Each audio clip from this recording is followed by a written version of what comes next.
Bienvenue dans cette nouvelle vidéo aujourd'hui. Si comme d'autres personnes, tu as beaucoup d'idées business et tu ne sais pas dans laquelle te lancer, alors dans cette vidéo, je vais vous donner quelques secrets. Comment choisir la meilleure idée business en fonction de votre environnement dans laquelle vous pouvez vous lancer. Donc si tu aimerais tout savoir pour cette thématique, juste regarde la vidéo jusqu'à la fin et on se retrouve tout à l'heure après l'intro. Ciao.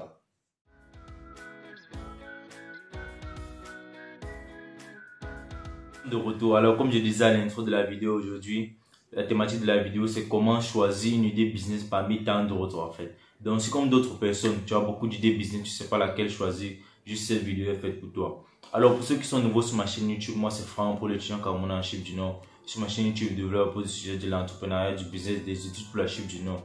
Donc si tu aimerais venir poursuivre tes études en Chine du Nord, juste contacte-moi et on procédera à toutes les admissions, à tous les documents nécessaires pour ton voyage. Et aussi si tu es nouveau sur ma chaîne YouTube, n'hésite pas à t'abonner et surtout activer la cloche de notification pour être toujours notifié quand je publie une nouvelle vidéo pour ne rater aucune des informations en fait. Donc, if you are ready, let's jump in the topic of the video. Let's go. Alors, pourquoi j'ai décidé de débattre sur cette thématique?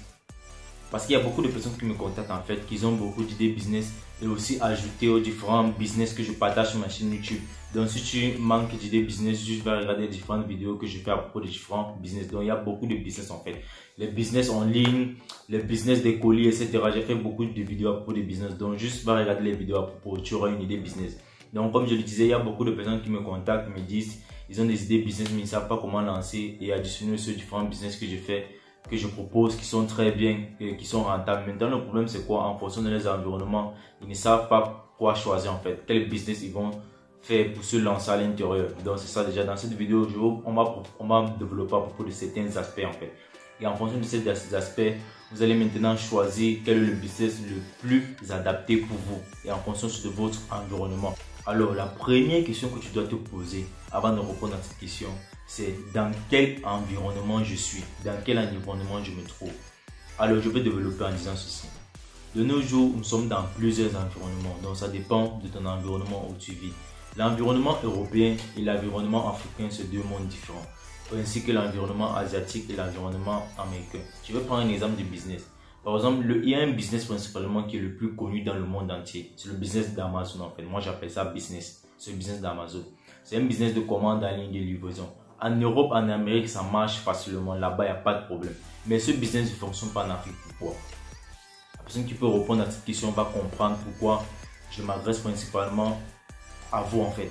Donc, pourquoi vous devez répondre à la première question de dans quel environnement je me trouve. Donc, c'est pourquoi je m'adresse à vous. C'est si, il faut répondre d'abord à ces questions.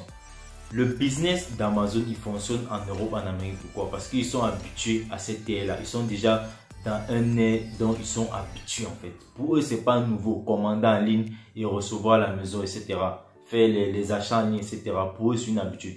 En Afrique, ça va pas marcher en fait. Donc, les gens n'ont pas encore cette sécurité, n'ont pas encore cette croyance-là en fait. De rester à la maison, commander les choses en ligne, etc. Et ça arrive en fait. Donc, pour eux, c'est quoi? C'est que ce qu'ils vont commander, c'est pas ce qu'ils vont recevoir.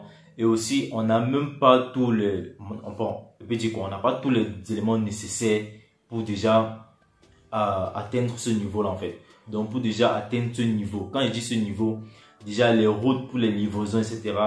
Pratiquement, il n'y a pas de route. La connexion Internet, nous travaillons encore dessus en Afrique, etc.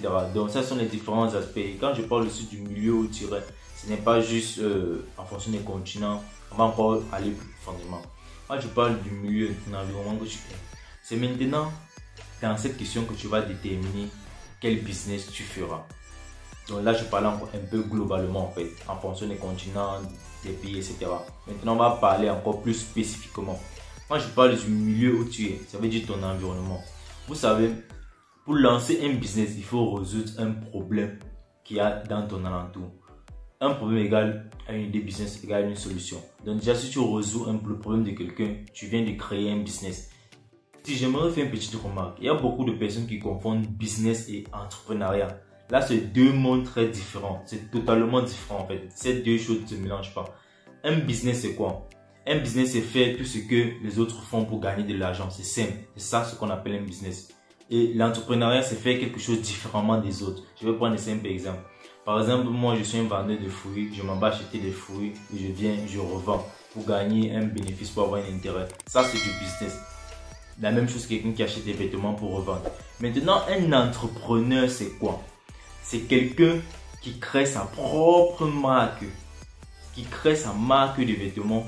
Et donc ça veut dire quoi? Tu dois apporter ta touche personnelle en fait. Tu dois acheter quelque chose, la modifier et faire de ta propre façon en fait. Il y a own way. Donc apporter ta touche personnelle. C'est pour ça que je dis l'entrepreneuriat et le business, c'est deux mondes très différents.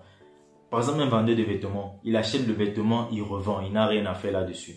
Donc, il n'a pas de travail. Maintenant, un entrepreneur, c'est celui qui va créer sa marque de vêtements, qui va essayer de convaincre les gens à croire en lui et acheter ce qu'il vend. Donc ça, c'est déjà ça, l'entrepreneuriat. À ne pas confondre avec le business. Le business, tout le monde peut le faire, mais l'entrepreneuriat, c'est pas tout le monde en fait. Pour ça, il dit l'entrepreneuriat est une école très difficile. C'est pas tout le monde qui peut fréquenter cette école en fait. Donc certaines personnes sont mieux concentrées sur des business en fait. Donc c'est pas tout le monde qui se lance dans l'entrepreneuriat. Déjà, on va continuer sur la thématique de la vidéo. Les différents aspects à vérifier avant de choisir son idée business. Le deuxième aspect qui est l'étude du marché. Comme je disais dans le premier aspect, il faut faire l'étude de son environnement. L'étude de l'environnement, ça veut dire quoi? Analyser les différents problèmes qu'il y a dans ton alentour et apporter des solutions. C'est maintenant à partir de cette solution que tu vas créer un business. Je prends un exemple. Tu as un environnement de construction en fait, où il y a des chantiers de construction et les techniciens ou des travailleurs à la pause, ils vont loin pour leur pause, pour manger en fait. Toi, tu peux maintenant venir dans ces différents sites de construction apporter tes services en fait. Leur proposer des repas ou juste prendre leur commande et au moment de la pause, tu viens les livrer à domicile en fait. Quand je dis à domicile, c'est le lieu de service, les lieux de service en fait. Donc déjà, c'est ça. C'est une idée business déjà que tu peux lancer là-bas. Et aussi, un autre exemple. Il y a certaines personnes pour se coiffer, ils vont très loin dans des grands salons qui se coûtent cher en fait. Toi, tu peux proposer tes services de coiffure à domicile. Et maintenant, on va étudier le deuxième aspect. L'aspect qui est l'étude du marché. Quand je parle de l'étude du marché, c'est étudier la concurrence. Pourquoi étudier la concurrence? Quand je parle aussi de l'étude du marché, c'est étudier les produits qui s'y trouvent déjà sur le marché, les produits ou les services qui s'y trouvent déjà sur le marché. Pourquoi étudier le marché? Pourquoi analyser les différents produits et services pour ce qui se trouve déjà sur le marché? Alors, c'est en faisant toutes ces études-là. Quand je dis études, c'est pas que tu vas prendre un livre, commencer à écrire, etc. C'est juste une manière de parler, c'est un français qu'on utilise lorsqu'on veut faire des trucs en entrepreneuriat. Donc, c'est ça déjà.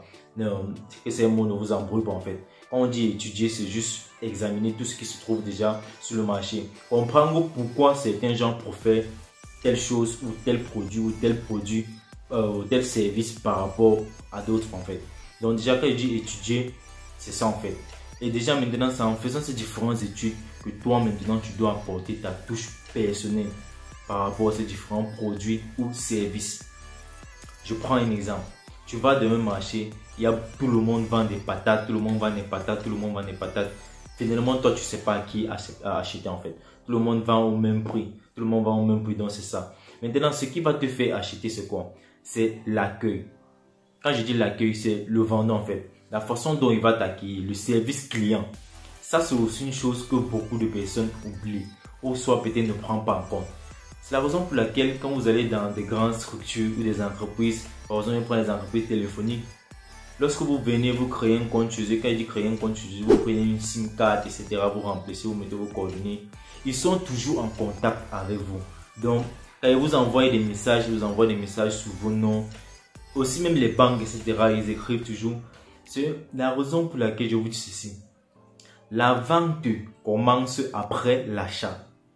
Il y a quelqu'un qui m'a dit un jour, lorsqu'un client a déjà acheté quelque chose, c'est pas dire que c'est fini. Non, tu vas attendre un autre client et ainsi de suite. Les clients vont venir acheter partie. Non, c'est ce client qui t'a acheté cette chose qui va t'amener d'autres clients.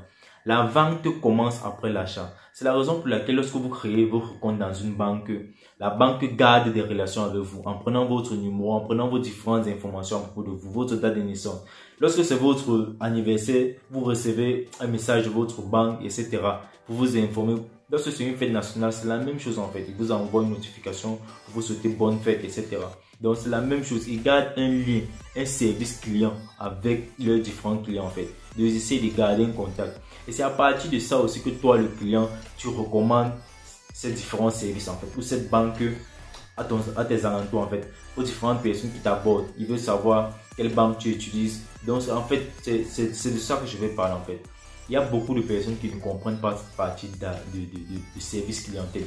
Donc tout le monde devrait avoir ça dans son business, dans n'importe quel business que tu veux faire. Par exemple, si tu es coiffeur, tu coiffes des gens, ton travail c'est juste la coiffure et gagner de l'argent. Sache que déjà dans ça, tu ne vas pas faire long feu en fait. Donc déjà, lorsque tu coiffes quelqu'un, tu dois garder des relations avec cette personne.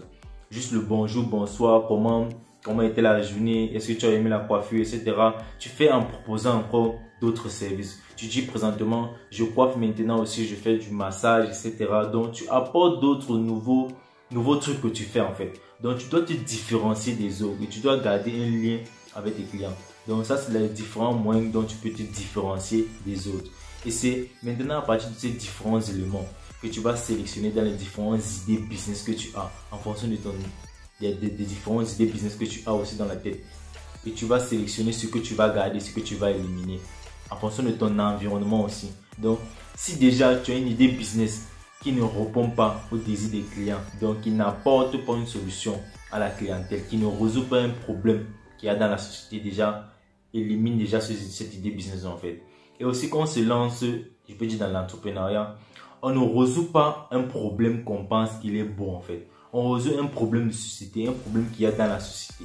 Donc comme je le disais, quelqu'un a besoin de se coiffer, il cherche un coiffeur. C'est ça en fait. Et les problèmes ne sont pas toujours des gros problèmes. C'est juste des petits trucs qu'on a aux alentours de nous. Donc ça, c'est comment sélectionner les différentes idées, une idée business en fait, parmi les différentes idées business qu'on a dans la tête. Donc c'est en regardant ces différents éléments, l'environnement où on est, et en étudiant le marché. Étudier le marché, ça veut dire quoi?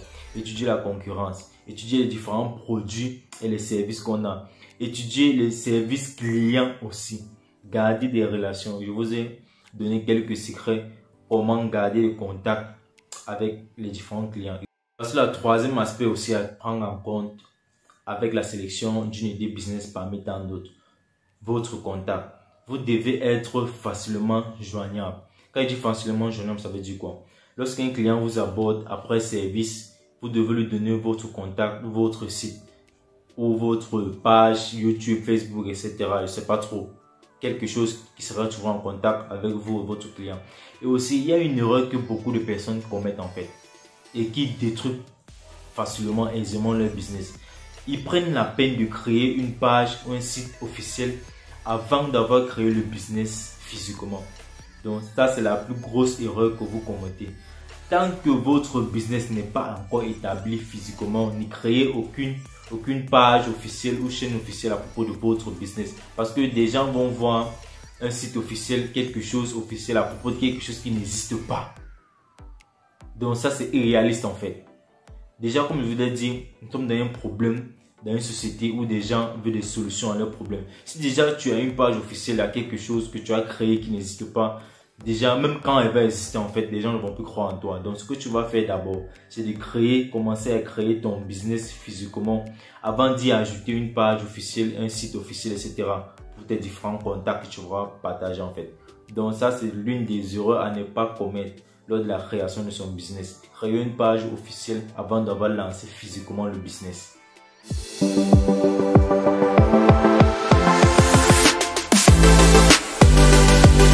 Alors la vidéo tend à sa fin.